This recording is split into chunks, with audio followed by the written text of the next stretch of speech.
But if you look at the risk of dying after a hip break in those that are over 60 years old, it's something alarming, like a 50% chance of death over the next 15 years. Like it's absurd. And you could, whatever the number is, it doesn't matter. When you look up the real ones, you're gonna be like, wow, it's just as bad as I exemplified there. So you can't afford to do that. Why do you fall when you're over 60? Well, sometimes a dog just walks out in front of you and okay, great.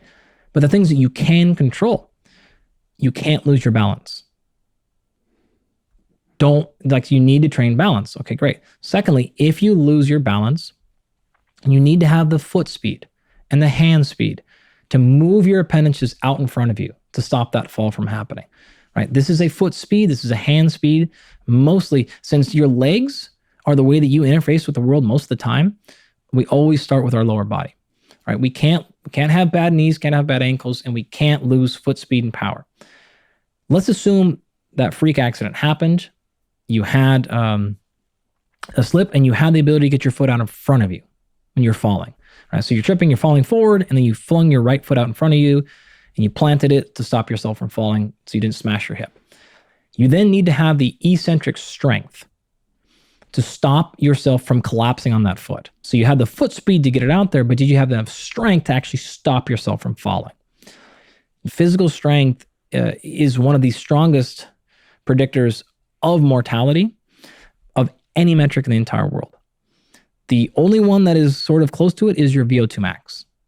Those things will outpredict how long you're going to live more than almost any metric. If you look at them stacked up directly against traditional clinical risk factors, blood pressure, cardiovascular disease markers, coronary artery disease, smoking, diabetes, things like that, those are all bad.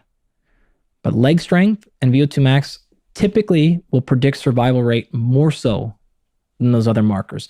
There's actually a couple of studies that come to mind. One of them out of Jonathan Meyer's lab, the famous one, 750,000 people in this study, like big studies. And over the course of it, I think 174,000 people died, These are retrospective studies and stuff like that, right? But what you're looking at is like who stayed alive and who didn't. Not like a surrogate marker, not some sort of like direct marker, right? And you will definitely see what's called a hazard ratio, which is to say, okay, 1.0 is neutral. Below 1 is reduced risk of dying.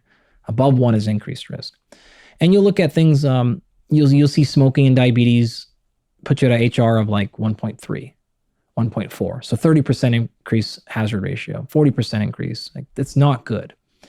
And then you start to see the things like VO2 max, and you start seeing like 4x increases, 5x increases. Like they just outpace smoking and diabetes by massive amounts. It's not like smoking is 30% and VO2 max is 40%. It's like smoking is 30% and VO2 max is 300%.